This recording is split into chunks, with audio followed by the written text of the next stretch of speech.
Hello बच्चों, आज की अपनी इस वीडियो में हम बात करेंगे कि एकाधिकारात्मक प्रतियोगिता या अपूर्ण प्रतियोगिता में एआर वक्र यानी कि एवरेज रिवेन्यू, औसत आय और सीमांत आय, जिसको हम एमआर कर्व बोलते हैं, किस प्रकार से ड्रा होते हैं और एआर वक्र और एमआर वक्र को हम किस प्रकार से निकालते हैं, क्या मतलब होता है उसका। थोड़ी सी बात हमने अपने लास्ट लेक्चर में की थी कि जो एकाधिकारात्मक प्रतियोगी बाजार होते हैं उसमें जो फर्म्स होती हैं उनको अपने प्रोडक्ट पे क्योंकि एकाधिकार प्राप्त होता है, वो इस बात का निर्धारण करने के लिए स्वतंत्र होती हैं कि उनको कीमत कितनी रखनी है या कीमत के निर्धारण और उत्पादन के निर्धारण में इस जो अपूर्ण प्रतियोगी बाजार की फर्म्स होती हैं वो निर्णय लेने के लिए स्वतंत्र होती हैं। लेकिन क्योंकि जो प्रोडक्ट मार्केट में होता है उसके क्लोज सब्स्टिट्यूट्स मार्केट में उपलब्ध होते हैं, इसलिए उस प्रोडक्ट को मार्केट में प्रतियोगिता का सामना करना पड़ता है। अब समझना हमें ये है कि किस प्रकार से अपूर्ण प्रतियोगी बाजार में एआर और एमआर वक्र प्राप्त होता है। मैंने एक शेड्यूल ड्रा किया है एमआर और एआर वक्र के लिए, आप इसको देखिए। नंबर ऑफ यूनिट्स सोल्ड यानी कि बिक्री की गई कुल इकाइयों की संख्या, एआर जिसको हम प्राइस, एआर या डिमांड कर कुछ भी बोल सकते हैं। तीसरा कॉलम मैंने खींचा है कुल आय का और चौथा कॉलम है मार्जिनल रिवेन्यू, सीमांत आय का। क्योंकि जो अपूर्ण प्रतियोगी बाजार में जो फर्म होती हैं, अगर उनको अपने उत्पादन की मात्रा को बढ़ाना है या बिक्री की मात्रा को बढ़ाना है तो उनको अपनी कीमतों को घटाना पड़ेगा। इसलिए जो यहाँ का एआर वक्र होता है वो left to right something edge, एक मैं पहले रफली ड्रा करती हूँ और आप इसमें देख लीजिए। मैं इस शेड्यूल से भी एक आपको ड्रा करके बताऊंगी। जो अपूर्ण प्रतियोगी बाजार में जो एआर एमआर वक्र होता है, अगर आपने बुक में देखा होगा, यहाँ पे हम आउटपुट को दिखाएंगे, उत्पादन की मात्रा को दिखाएंगे और यहाँ पे average revenue and marginal revenue. ठीक है, जो शेप होता है समथिंग एज, ये होता है एआर और इसके नीचे कहीं थोड़ी सी दूरी पे हम एमआर वक्र खींचते हैं। ये कर्व होता है, इसको हम डी कर्व भी बोलते हैं, डिमांड कर्व भी बोलते हैं। समझना ये है कि आप बुक में देखते हैं कि एआर वक्र का शेप ऐसा होता है, एमआर वक्र इसके नीचे होता है, लेकिन हम ये समझने की कोशिश नहीं करते हैं कि ऐसा एआर वक्र क्यों होता है। तो ऐसा एआर वक्र इसलिए होता है एक इम्परफेक्ट मार्केट में, क्योंकि मान लीजिए हम केवल एआर वक्र की अब बात कर लेते हैं। यहाँ देखिए आप, मान लीजिए ये किसी भी फर्म का एआर वक्र है, ठीक है। अब यहाँ पे हम क्योंकि एआर दिखा रहे हैं, इट्स मीन हम प्राइस की बात भी कर रहे हैं और यहाँ पे हम आउटपुट दिखा रहे हैं यानी कि उत्पादन की बात कर रहे हैं। मान लीजिए दो कीमतें हैं, एक हाई कीमत है P1।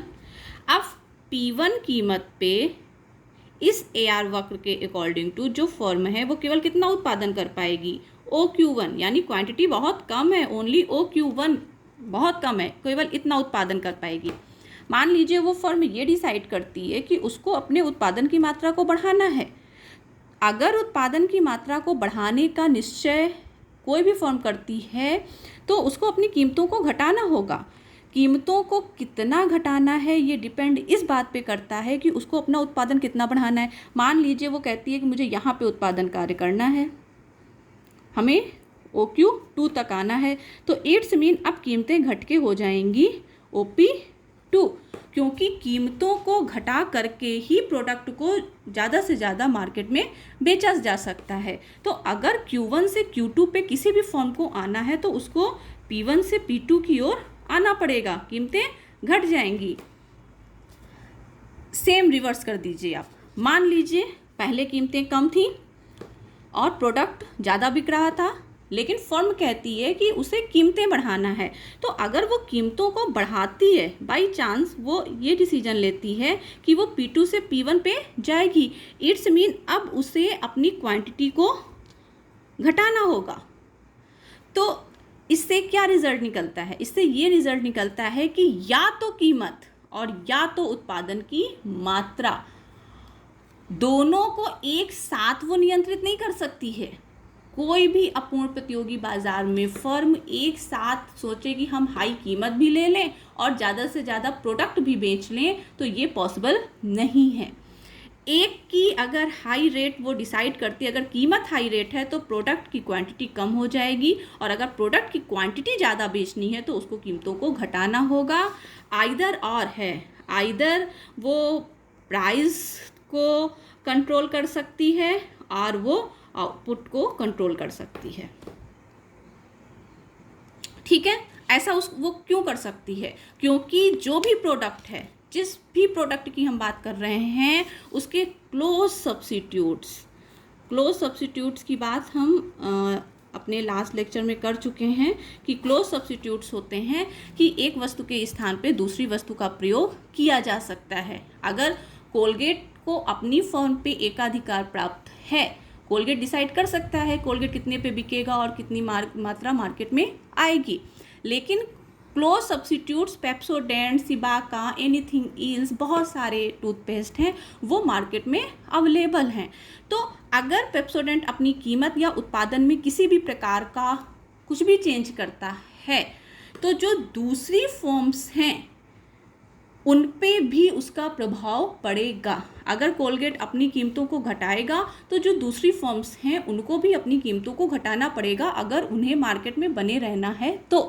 क्यों? अगर मान लीजिए कि कोलगेट है, उसने अपनी कीमतों को बढ़ा दिया, तो जो इस कोलगेट के ग्राहक होंगे वो पेप्सोडेंट में शिफ्ट हो जाएंगे। क्यों? क्योंकि जो काम कोलगेट कर रहा है वही पेप्सोडेंट कर रहा है। क्लियर? तो जो इम्परफेक्ट मार्केट में जो AR-MR वक्र होता है, जो AR वक्र होता है बेसिकली जिसकी हम बात कर रहे हैं इस समय, क्योंकि वहाँ पे या तो प्राइस या तो आउटपुट दोनों को एक साथ नियंत्रित अपूर्ण प्रतियोगी बाजार में सेलर या प्रोड्यूसर नहीं कर सकता है। अगर प्रोडक्ट ज़्यादा बेचना है, बिक्री की मात्रा को बढ़ाना है, तो उसको निश्चित रूप से अपनी कीमतों को घटाना होगा। इसीलिए जो AR वक्र होता है वो लेफ़्ट टू राइट डाउनवर्ड होता है। ठीक है, अब पहले हम थोड़ा सा अपनी शेड्यूल देख लेते हैं। हमने ये शेड्यूल एक ड्रा की थी। ठीक है, ये हमारी यूनिट्स हैं, यानी कि एक यूनिट किसी भी वस्तु की, अगर X वस्तु की बात कर रहे हैं तो आप X की बात कर लीजिए। ये यूनिट्स हैं, 10 यूनिट की बात की गई है। देखिए, पहली यूनिट की कीमत, जब पहली यूनिट मार्केट में बिकने आती है तो उसकी जो कीमत है वो है 22।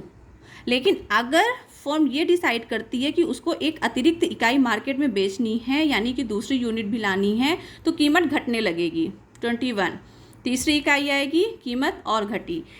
आप देखिए कि यहाँ पे कीमतों में घटने की प्रवृत्ति है, यानी कि अगर कोई भी फर्म पहले एक यूनिट बेच रही थी 22 कीमत पे, तो अगर उसको 10 यूनिट्स लाना है, यानी कि उत्पादन की मात्रा को बढ़ाना है, बिक्री की मात्रा को बढ़ाना है, तो कीमत घट गई, 13 पे आ गए, 22 से हम 13 पे आ गए।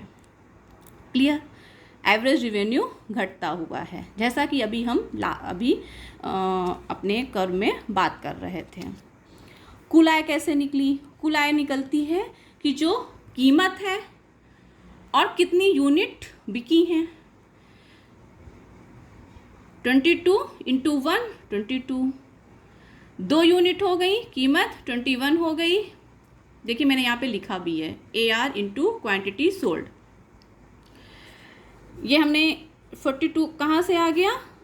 21 इंटू 2। 60 कहाँ से आ गया? 20 इंटू 3। आप ऐसे भी कर सकते हो। 76 कैसे आ गया? 19 इंटू 4 एंड सो ऑन। ठीक है, ऐसे ही हमने कुल आय को निकाल लिया है। सीमांत आय क्या होती है? क्योंकि मेन हमें बात करनी होती है AR की और MR की। मेन बात हमें इसकी करनी होती है। MR होता है कि जो टोटल रिवेन्यू है या फिर जो एक अगली इकाई को बेचने से जो आय में वृद्धि हुई है वही होता है सीमांत आय।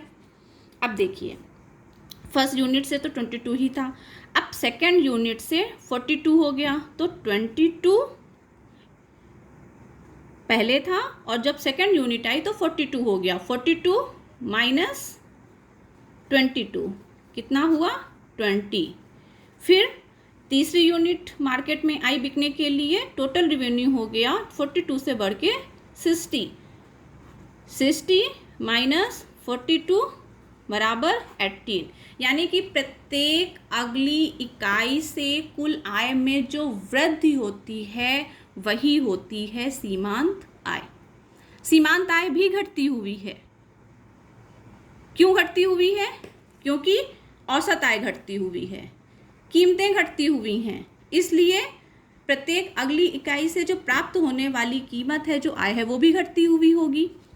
देखिए ना, 22, 20, 18, 16, 14 ये भी घटती हुई है, ये भी घटती हुई है। क्लियर? अब हम इन्हीं दोनों शेड्यूल को ले करके आपको बताते हैं कि AR-MR कैसे निकलता है। हम इन्हीं शेड्यूल की ही बात कर लेते हैं।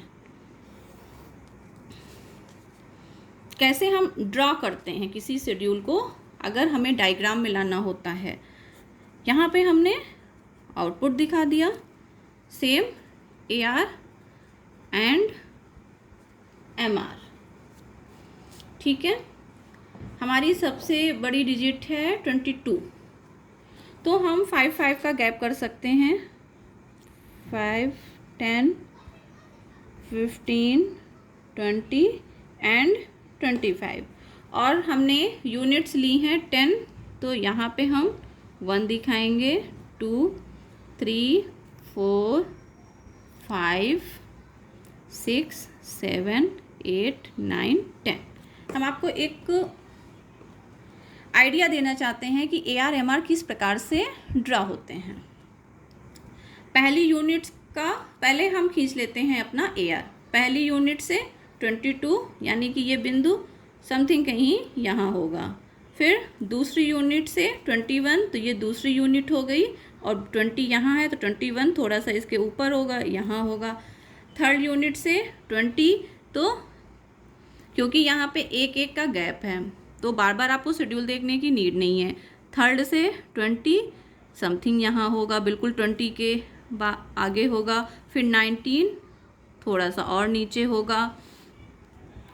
फिर 5 से 18 थोड़ा और नीचे, 6 से 17, 7 से 16, 15, 14 एंड 30। इन सारे बिंदुओं को आप मिला देंगे, आप तो स्केल रख के मिलाएंगे, तो जो लाइन निकल के आएगी दैट इज़ AR।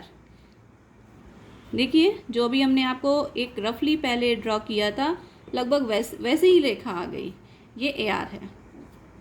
ठीक है, अब आप MR भी ऐसे ही ड्रा कर लीजिए 20, और अब यहाँ पे 2 का गैप है, तो जब 2 का गैप है तो वो रेखा इसके नीचे कहीं आएगी, इसीलिए AR वक्र के नीचे MR वक्र होता है, क्योंकि MR वक्र तेजी से गिरता है। ठीक है, इसका गैप 2 का है, तेजी से गिर रहा है, और इसमें 1 का गैप है, इसलिए ये इसका जो स्लोप है ये ऐसा होगा। तो जो MR है ये इसके नीचे ही कहीं होगी। ठीक है, आप इसी शेड्यूल से ड्रा करके देख लीजिए। फर्स्ट से 22 यानी यहीं पे होगा, फिर 20 सेकेंड से ये यहाँ होगा, फिर 18 समथिंग यहाँ मान लीजिए, फिर फोर्थ यूनिट पे 16 यानी कि यहाँ पे कहीं होगा, फिर 14 यहाँ पे कहीं होगा, फिर 12 यहाँ पे कहीं होगा, फिर 10 यहाँ होगा, फिर 6, 5, 6 एंड 4 इसके नीचे। अब इसको आप मिला दीजिए इन बिंदुओं को, ये देखिए ये आपका MR आ गया, यही अभी हमने आपको खींचा था। समथिंग जब हम रफली खींचते हैं, मतलब जल्दी से खींचते हैं, हम कहते हैं ये है हमारा AR, ये है हमारा MR। आया कहाँ से है? ऐसे आया हुआ है। ये आपको डिटेल पता होना चाहिए, इसलिए हम आपको MR AR एक अलग से लेक्चर लेकर के बता रहे हैं। क्योंकि मार्केट की जब भी हम बात करते हैं, हमने आपको जब हमने परफेक्ट कंपटीशन मार्केट समझाया था तभी हमने आपसे कहा था कि वो 4 वक्र हैं जिन्हें आपको समझना है, AR, MR, AC and MC। AC MC बिल्कुल सेम होंगे, केवल AR MR वक्र होते हैं जो प्रत्येक बाजार में जिनका शेप अलग अलग हो जाता है, कास्ट तो वही रहती हैं। तो AC और MC तो बिल्कुल वैसे ही वर्क करेंगे जैसे पूर्ण प्रतियोगी बाजार में थे, लेकिन AR और MR वक्र ये प्रत्येक बाजार में अलग अलग हो जाते हैं। तो MR और AR वक्र समथिंग इस शेप के होते हैं अपूर्ण प्रतियोगी बाजार में। क्यों होते हैं ये हमने आपको समझा दिया है कि अगर कीमतें ज़्यादा रखनी है तो इसका मतलब है क्वांटिटी कम होगी, और कीमतें कम करके ही एक फर्म अपने उत्पादन की मात्रा को बढ़ा सकती है। इसीलिए जो AR वक्र होता है, जिसको हम D कर्व भी बोलते हैं, जिसको हम प्राइस लाइन भी बोलते हैं, इसको हम ये लेफ़्ट टू राइट नीचे की ओर गिरता हुआ होता है। क्योंकि जो अपूर्ण प्रतियोगी बाजार में फर्म होती है वो कीमत और या तो उत्पादन पे अपना नियंत्रण स्थापित कर सकती है, दोनों पे एक साथ नियंत्रण स्थापित नहीं कर सकती है। तो आई होप कि आपको अपूर्ण प्रतियोगी बाजार में AR MR समझ में आ गया होगा। अब हम नेक्स्ट वीडियो में बात करेंगे, नेक्स्ट लेक्चर में बात करेंगे कि शॉर्ट रन और लॉन्ग रन में एक फर्म किस प्रकार से अपना इक्विलिब्रियम स्थापित करती है, या फिर कौन कौन सी कंडीशंस हैं जिनके अंतर्गत फर्म कार्य करती है। Thank you very much.